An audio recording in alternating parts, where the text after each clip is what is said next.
Welcome to I dream. నేను ఉదయశ్రీ. ఈ మధ్య కాలంలో చాలా కామన్గా చూస్తూ ఉన్న సమస్య B12 డెఫిషియన్సీ. అసలు మనిషి శరీరంలో B12 యొక్క ఆవశ్యకత ఏంటి, B12 డెఫిషియన్సీ అనేది ఎందుకు ఇంత కామన్ అయిపోయింది, దీనికోసం ఎలాంటి ఆహారం తీసుకోవాలి మనకు తెలియజేయడానికి న్యాచురోపతి స్పెషలిస్ట్ డాక్టర్ షాగుప్తా మనతో ఉన్నారు. మాట్లాడదాం.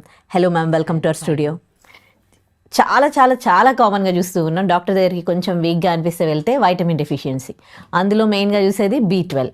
అసలు B12 డెఫిషియన్సీ ఇంత కామన్ ఎందుకు అయ్యింది? అంటే మనం తీసుకునే ఆహారంలో B12 మనకి రావట్లేదా, లేకపోతే ఏంటి? బేసికలీ ఏంటంటే డిఫరెంట్ కైండ్ ఆఫ్ డైట్స్ అయిపోయాయి ఇప్పుడు. సో ప్రాపర్ పోషక గుణాలు ఉన్న ఆహారం తినడం ఆపేశారు. సో బేసికలీ ఏంటంటే B12 అనేది ఎందుకు ఇంత మ్యాండేటరీ అయిపోయిందంటే, ఇప్పుడు మనిషికి జుట్టు రాలిపోతుంది, B12 డెఫిషియన్సీ అని చెప్తాం. స్కిన్ డ్రై అయిపోతుంది అండ్ వెరీ ఇంపార్టెంట్ ఫెటిగ్ అయిపోతారు.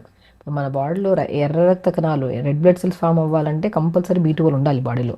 ఎనర్జీ లెవెల్స్ బాగుండాలన్నా కూడా B12 ఉండాలి కరెక్ట్గా. అండ్ నరాలలో తిమ్మిర్లు, బలహీనతలు, బ్యాక్ పెయిన్స్, నెక్ పెయిన్స్ ఇవి చాలా కామన్. చిన్న చిన్న పిల్లల దగ్గర నుంచి పెద్దవాళ్ళ వరకు ప్రతి ఒక్కరికి వాళ్ళు ఏమనుకుంటున్నారంటే maybe because of sitting position correct లేకపోవడం వల్ల సంథింగ్ ఏదో అనుకుంటున్నారు, అందుకని చైర్లు మారుస్తున్నారు, అవన్నీ మారుస్తున్నారు. కానీ ఆ ఇంటేక్ ఆ ఫుడ్ మార్చుకోవడం అనేది మార్చేస్తున్నారు. సో నేను ఏమంటే B12 అనేది మ్యాండేటరీ. ఇమ్యూనిటీ పడిపోతుంది బాడీలో, ప్రతి దానికి సిక్ అయిపోతున్నాము. అండ్ తిమ్మిర్లు, బలహీనతలు, పెయిన్స్ అండ్ మూడ్ స్వింగ్స్. మన బాడీలో డోపమిన్ ప్రాపర్ గా రిలీజ్ అవ్వాలన్నా సరే మనకి B12 compulsory mandatory. B complex vitamin correct గా ఉంటేనే మనం యాక్టివ్ గా ఉంటాము, ఎనర్జెటిక్ గా పని చేసుకోగలుగుతాం. బ్యాక్ పెయిన్స్, నీ పెయిన్స్ ఇలాంటివి ఏమి ఉండవు. అండ్ స్పెషల్లీ జుట్టు హెల్దీగా ఉండి వెయిట్ మెయింటైన్ చేయాలన్నా కూడా B12 మ్యాండేటరీ. ఇప్పుడు ఇలాంటి రీజన్స్ చెప్తూ ఉంటారు చాలామంది, ఆ నెక్ పెయిన్ ఉంది, ఆ స్కిన్ ఇట్లా అయింది, హెయిర్ ఫాల్ అవుతుంది అని. సో ఏంటబ్బా ఎప్పుడు ఏదో ఒకటి చెప్తూనే ఉంటారు, వాళ్ళకి ఎప్పుడు ఏదో ఒక ప్రాబ్లం ఉంది అని అనుకుంటాం. కానీ దాని వెనకాల B12 డెఫిషియన్సీ వల్లే ఇట్లా జరుగుతుంది అని అనుకోం. మనం ఇంట్లో అయినా కానీ మన ఫ్రెండ్స్లో అయినా ఇవి చాలా చాలా కామన్గా చెప్తూ ఉంటారు ఈ ప్రాబ్లమ్స్. మ్యాండేటరీ అండి B12. ఇప్పుడు రీసెంట్గా నా దగ్గరికి ఒక అమ్మాయి అయితే చాలా జుట్టు రాలిపోయింది, కంప్లీట్గా జుట్టు రాలిపోయింది. అతను ఏం చేస్తుంది, ఆయిల్స్ మారుస్తుంది, సీరమ్స్ మారుస్తుంది, రకరకాలు చేస్తుంది. నేను ఫస్ట్ ఏమైనా విటమిన్ టెస్ట్లు చేయించారంటే లేదు మ్యామ్, యాక్చువల్లీ జుట్టు ఎందుకు రాలిపోతుంది అంటే నేను ఎక్కువ స్ట్రెస్ తీసుకుంటున్నాను అట్లా అట్లా. నేను ఫస్ట్ వెళ్ళి B12 చేయించు. ఆల్మోస్ట్ ఉండాల్సిన దానికంటే ఆల్మోస్ట్ మనకి ఏంటంటే ఒక లెవెల్ ఆఫ్ B12 ఉండాలి బాడీలో. సో ఉండాల్సిన దానికంటే చాలా తక్కువ ఉంది, లైక్ 90s లో ఉంది. 90s లో ఉందంటే చాలా లో ఉన్నట్టు అనమాట. సో నేనేమన్నా అంటే B12, D విటమిన్ కూడా చాలా తక్కువ ఉంది, ఐరన్ తక్కువ ఉంది, జింక్ తక్కువ ఉంది, అంటే విటమిన్స్ ఆల్మోస్ట్ తక్కువ ఉన్నాయి తనకి. తన ఫుడ్ హ్యాబిట్స్ నేను అడిగితే ఆల్మోస్ట్ మధ్యాహ్నం పూట మంచి టైం దొరకట్లేదు అని చెప్పి ఇర్రెగ్యులర్గా 3 o'clock లంచ్ చేస్తున్నారు, డిన్నర్ 12 o'clock చేస్తున్నారు, మార్నింగ్ బ్రేక్ఫాస్ట్ ఏదో ఉంది అని చెప్పి తినేస్తుంటున్నారు. సో నేను ఏం చేస్తానంటే ఫస్ట్ విటమిన్ టెస్ట్లు చేయించాక, సో మ్యాక్సిమం తనకి చాలా లో ఉన్నింది కాబట్టి సో ఇనిషియల్గా మనం కొద్దిగా సప్లిమెంట్స్ పెట్టుకుంటూ ఫుడ్లోకి వెళ్ళిపోయాం అనమాట. సో అది కూడా మేము 10 to 15 days మాత్రమే కొద్దిగా సప్లిమెంట్స్ ఇచ్చాను, బట్ ఫుడ్ చాలా వరకు నేను ఇచ్చాను. ఇవ్వడం ఆల్మోస్ట్ నేను ఏం ఇచ్చాను, మనం తోటకూర, మంచిగా తోటకూర తీసుకోమని చెప్పాను. ఎర్ర తోటకూర అద్భుతంగా దొరుకుతుంది ఇప్పుడు. మంచిగా ఎర్ర తోటకూర, మునగాకు, క్యారెట్లు, బీట్రూట్లు అండ్ స్పెషల్లీ తోటకూర విత్తనాలు, దాన్ని అమరాంత్ సీడ్స్ అంటారు, కొన్ని చోట్ల తోటకూర మన రాజగిర సీడ్స్ అని కూడా ఉంటారు. గ్లూటెన్ ఫ్రీ, బరువు తగ్గడానికి చాలా మంచిది, B కాంప్లెక్స్ విటమిన్స్ ఉంటాయి, జుట్టు హెల్దీగా ఉంటుంది, బోన్స్ స్ట్రాంగ్గా ఉంటాయి, మూడ్ స్వింగ్స్ కంట్రోల్ చేస్తాయి, అద్భుతమైన అన్నిట్లో ఉన్నాయి. పంకిన్ సీడ్స్ ఉన్నాయి, వాటర్మెలన్ సీడ్స్ ఉన్నాయి. సో ఏంటంటే అన్నీ తెలుసు అందరికీ, కానీ ఎలా తీసుకోవాలని తెలియదు. మన డైట్లో మనం చెప్పాం B12 డెఫిషియన్సీ వస్తే ఏమేమి ప్రాబ్లమ్స్ వస్తాయనేది అన్నీ మనం మాట్లాడాం. ఈ కంప్లైంట్స్ అన్నీ ఉన్నాయంటే మ్యాండేటరీ మీరు B12 తక్కువ ఉంది అని టెస్టులు చేయించుకోవడానికి ముందే మీకు ఇవన్నీ ఉన్నాయంటే ఖచ్చితంగా తక్కువ ఉందనే టెస్టులు చేయించుకోవాల్సిన అవసరం కూడా లేదు. మనం ఫుడ్ విషయానికి వస్తే నేనేమంటే రాగిపిండి, జొన్నపిండి, సజ్జపిండి అండ్ తోటకూర విత్తనాల పౌడర్ దొరుకుతుంది. మంచిగా తోటకూర విత్తనాలు తెప్పించుకొని గ్రైండ్ పట్టేస్తే మంచిగా రాగి పిండి లాగా మంచిగా స్మూత్గా ఉంటుంది పౌడర్. బార్లీ పిండి 5 రకాలని పౌడర్ చేసేసి పెట్టుకోండి, అన్ని పావు కేజీ కలిపేసి పెట్టుకోండి. మార్నింగ్ బ్రేక్ఫాస్ట్లో మంచిగా ఉండాలి, న్యూట్రిషియస్గా ఉండాలి, హెవీగా ఉండదు బ్రేక్ఫాస్ట్. నేనేం చెప్తాను, 5 రకాల పౌడర్స్ చేసి పెట్టాం కదా, ఫస్ట్ కొన్ని వాటర్ తీసుకొని కొద్ది క్యారెట్లు, కొద్ది బీట్రూట్, బీన్స్, స్వీట్ మన చిన్న మనం ఇప్పుడు ఏమంటారంటే స్ప్రింగ్ ఆనియన్స్, ఏముంటే అవి వెజిటబుల్స్ చిన్న ముక్కలు సూప్కి వస్తాం కదా, మనం సూప్కి చేసుకోవడానికి ప్రిపేర్ చేస్తాం కదా వెజిటబుల్స్, అన్న చిన్న ముక్కలు చేసి ఫస్ట్ నీళ్ళల్లో కొద్ది పసుపు వేసి వెజిటబుల్స్ వేసి ఉడకబెట్టండి. ఆ ఉడికిపోతున్నప్పుడు కొద్ది మునగాకు ఉంటే మునగాకు, పాలకూర కూడా వేయండి. రిచెస్ట్ విటమిన్స్ ఉంటాయి వెజిటబుల్స్లో, మినరల్స్ ఉంటాయి మంచిగా. అవన్నీ వేసి ఉడుకుతున్నప్పుడు జావా ప్రిపేర్ చేసి పెట్టాం కదా, ఆ పౌడర్ని 2 స్పూన్లు వేయండి. ఆ ఉడుకుతున్నప్పుడు సపరేట్ కూడా ఒక బాక్స్లో pumpkin seeds watermelon seeds, sunflower seeds, pool makhana కూడా కంప్లీట్ విటమిన్స్ ఉంటాయి, బి కాంప్లెక్స్ విటమిన్స్ రిచ్గా ఉంటాయి. పూల్ మకానా రెగ్యులర్గా తినే వాళ్ళకి జాయింట్ పెయిన్స్, తిమ్మిర్లు అనేవి ఉండవు. మనకు బాగా అవగాహన ఉండి రెగ్యులర్గా తీసుకుంటాను. 2 రోజులు 3 రోజులు తీసుకుని ఆపేసేయకుండా రెగ్యులర్గా ఒక మంచిగా బౌల్లో 50 గ్రామ్స్ 60 గ్రామ్స్ తినండి మంచిగా. అలాగా నువ్వులు, వీటన్నిటిని 5 రకాలు చెప్పాం. Pumpkin seeds, watermelon seeds, sunflower seeds, pool makhana అంటే తామర గింజలు అంటారు తెలుగులో, అండ్ తెల్ల నువ్వులు. వీటన్నిటిని ఒక 50 గ్రాములు తీసుకొని దోరగా వేపుకొని బాక్స్లో పెట్టుకోండి. ఈ జావా ప్రిపేర్ చేసుకున్నప్పుడు 2-3 స్పూన్లు ఈ జావలో కలుపుకొని తీసుకోండి. ఎన్ని రకాలు, 5 రకాల మంచి మిల్లెట్స్ వస్తున్నాయి మనకి. అందులో తోటకూర విత్తనాలు వస్తున్నాయి, వెజిటబుల్స్ వేసాం, మునగాకు వేసాం, ఈ 5 రకాల సీడ్స్ కూడా ఉన్నాయి, పంకిన్ వన్. ఇవన్నీ హైయెస్ట్ న్యూట్రిషన్ కదా. మీకు ఏ డెఫిషియన్సీ, నాట్ ఓన్లీ B12 ఒకటే కాదు, D vitamin, iron, magnesium, every deficiency leads to so many complaints. నేను బండికి ఇంజన్ ఎంత ఇంపార్టెంటో బాడీకి విటమిన్స్ అంత ఇంపార్టెంట్. ఇంజన్ లేకపోతే బండి నడపదు, విటమిన్స్ లేకపోతే బాడీ యాక్టివ్ ఉండదు. సో అవన్నీ మనకి సమపాలనలో దొరుకుతున్నాయి, హ్యాపీగా తినండి.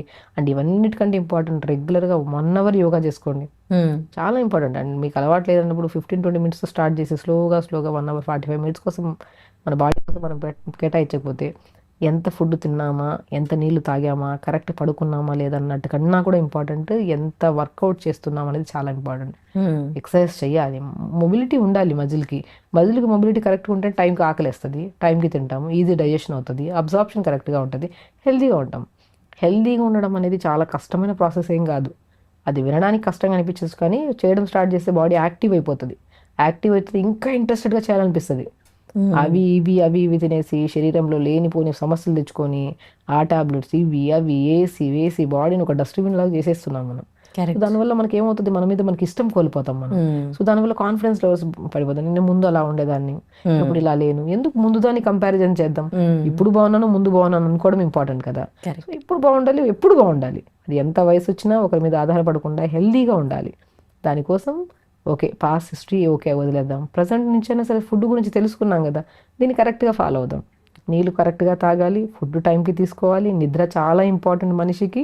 అండ్ విటమిన్స్కి సంబంధించిన, మినరల్స్కి సంబంధించిన ప్రతిదీ మనం ఫుడ్ రూపంలో ఒక ప్లేట్ మీల్ చూస్తే అది చూసిన వెంటనే కళ్ళ ఆనందపడాలి, శరీరం కూడా ఒక హ్యాపీనెస్ రావాలి. మనం బిర్యానీ తింటే కళ్ళకు ఒకటి ఆనందం వస్తుంది, శరీరానికి ఏం పెద్ద బాధ పెడుతుంది. తినడం తప్పులేదు, అన్ని ప్రిపరేషన్ ఆఫ్ ఫుడ్ ఎలా ఉంది అనేది చాలా ఇంపార్టెంట్. సో దాంతోపాటు మనం కీరా పెట్టుకొని, క్యారెట్ పెట్టుకొని బిర్యానీ తినడం తప్పే ఉంది, తిందాం, వీక్లీ వన్స్ తిందాం, ట్వైస్ తిందాం, ఇబ్బంది లేదు. కానీ దాని తర్వాత మనం ఎంత తింటున్నాం అనేది చాలా ఇంపార్టెంట్. దాంతోపాటు ఇంకేమేమి తాగుతున్నాం, పెప్సీలు తాగుతారు, కూల్ డ్రింక్లు తాగుతూనే ఉంటారు, చాలా మిస్టేక్ అది చేయడం వల్ల ఇన్ని రోగాలు. సో విటమిన్స్ మనకు కరెక్ట్గా ఉండాలంటే మనం చెప్పిన జావా ప్రిపేర్ చేసుకొని తీసుకోండి, మునగాకు తీసుకోండి, అండ్ మనం మ్యాక్సిమం జామకాయలు తీసుకోండి. సో పూల్ మకానా రెగ్యులర్ తీసుకోండి. దానిమ్మకాయలు కూడా నరాలకు చాలా మంచిది, అండ్ B12 కూడా రిచ్ ఉంటుంది, అండ్ ఐరన్ కూడా చాలా మంచిగా ఉంటుంది. ఈ ఫుడ్ తీసుకుంటే మనం B12కి సంబంధించిన ఎన్ని కంప్లైంట్స్ లక్షణాలు మనం చూసాం, అవన్నీ డే బై డే యాక్టివ్ అయిపోతాము. ఫెటిక్ ఉండదు, ఎనిమియా ఉండదు, హిమోగ్లోబిన్ కౌంట్ బాగా పెరుగుతుంది, మన బాడీలో పీరియడ్ రెగ్యులర్గా ఉన్నా సరే రెగ్యులర్ అయిపోతాయి, ఎవ్రీథింగ్ సాల్వ్ అవుతుందండి మంచి ఫుడ్ తీసుకుంటే. ఒకప్పుడు మనం తినే ఆహారంలో అంటే ప్రతిరోజు కూరగాయలు ఒక 6 days తింటే వీకెండ్లో మనం నాన్ వెజ్ అట్లా తినేది. కానీ ఇప్పుడు ఎవ్రీడే నాన్ వెజ్ ఎక్కువ, అప్పుడప్పుడు ఏదైనా పప్పు ఏదో ఒక కూరగాయలు తప్ప అసలు ఆకుకూరలు, పప్పులు, కాయగూరలు ఇవన్నీ కూడా అసలు మనం తీసుకునే ఆహారంలో తగ్గిపోయాయి.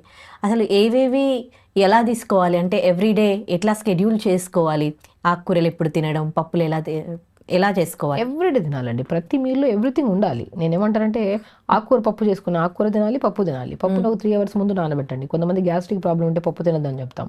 సో కొంతమందికి ఆ పప్పు వండే పద్ధతి మార్చుకొని రోజు ఇంత పప్పులు, పెసరపప్పు ఒక రోజు, కందిపప్పు ఒక రోజు, అలా మనం పప్పుని 3 hours ముందు నానబెట్టి ఆకుకూర ఎక్కువ వేసి పప్పు చేయండి. అలా ప్రిపేర్ చేసుకుని పప్పు తీసుకోండి. దాంతోపాటు కీరా కట్ చేసుకొని, క్యారెట్ కట్ చేసుకొని పక్కన పెట్టుకోండి సలాడ్ లాగా. దాంతోపాటు ఏదో ఒక సొరకాయ కానీ బీరకాయ కానీ కర్రీ చేసుకోండి. మంచిగా రైస్ పెట్టుకొని కొద్ది గీ వేసుకొని మొత్తం కలుపుకొని తినండి. తినడం తప్పు కాదు, ఎంత క్వాంటిటీ తింటున్నాం అనేది ఇంపార్టెంట్. మనం రైస్ పెద్దగా ఎక్కువ పెట్టేసుకొని కర్రీస్ ఇంత తిన్నాం అనుకోండి, ఎక్కడ న్యూట్రిషన్ బ్యాలెన్స్ అవుతుంది. సో క్వాంటిటీ ఆఫ్ రైస్ తక్కువ ఉండాలి, కర్రీస్ ఎక్కువ ఉండాలి. అలా బ్యాలెన్స్డ్తో పాటు క్యారెట్ సలాడ్స్ కొద్ది తింటూ ఇలా తిన్నాం అనుకోండి, కడుపుకి చల్లగా ఉంటుంది, ఈజీ డైజెషన్ అవుతుంది, అబ్జార్ప్షన్ బాగుంటుంది. చాలా మంది ఏంటంటే B12 అంటే నాన్ వెజిటేరియన్లోనే ఎక్కువ ఉంటుంది, వెజిటేరియన్లో ఉండదు, అలా ఏమి ఉండదు. ఏదైనా సరే నాన్ వెజిటేరియన్లో ఎక్కువ ఉంటుంది B12, కానీ వాళ్ళలో అబ్జార్ప్షన్ కెపాసిటీ లేదనుకోండి, వాళ్ళు తిన్నా సరే వాళ్ళకు కూడా డెఫిషియన్సీ ఉంటుంది. డెఫిషియన్సీ ఇక్కడ కామన్, అబ్జార్ప్షన్ కరెక్ట్ లేకపోతే. అబ్జార్ప్షన్ పెంచుకోవడానికి మనం మీల్లో వెజిటబుల్స్ ఎక్కువ ఉండేటట్టు, ప్రోటీన్ ఉండాలి, కార్బోహైడ్రేట్ ఉండాలి, వెజిటబుల్స్ అన్నీ ఉంటేనే ఒక మీల్ ఫుల్ఫిల్ అవుతుంది, బాడీకి వెళ్ళి అబ్జార్ప్షన్ బాగుంటుంది, ఎవ్రీ డెఫిషియన్సీ లేకుండా కాపాడుకోవచ్చు. ఓకే, నాన్ వెజ్ ఎక్కువ తింటే దానివల్ల కూడా ఏమైనా ప్రాబ్లమ్స్ వచ్చే ఛాన్సెస్ ఉన్నాయి? డిఫరెన్స్ అండి. ఇప్పుడు హై ప్రోటీన్ ఫుడ్ తింటున్నారు, డైలీ యాక్టివిటీ ఏం లేదు, ఏమవుతుంది, అది ఫ్యాట్ లాగా డిపాజిట్ అవుతుంది, లేదంటే కిడ్నీ మీద ఓవర్ బర్డెన్ అయిపోతుంది, కిడ్నీ రిలేటెడ్ ప్రాబ్లమ్స్ ఎక్కువ వస్తాయి. మనం ఎప్పుడు తినాలి, నాన్ వెజ్ తింటున్నారు, ప్రోటీన్ హెవీ తింటున్నారు, తినండి, నో ప్రాబ్లం, కానీ దానికి తగినట్టు వర్కౌట్ చేస్తున్నామా లేదనేది చాలా ఇంపార్టెంట్.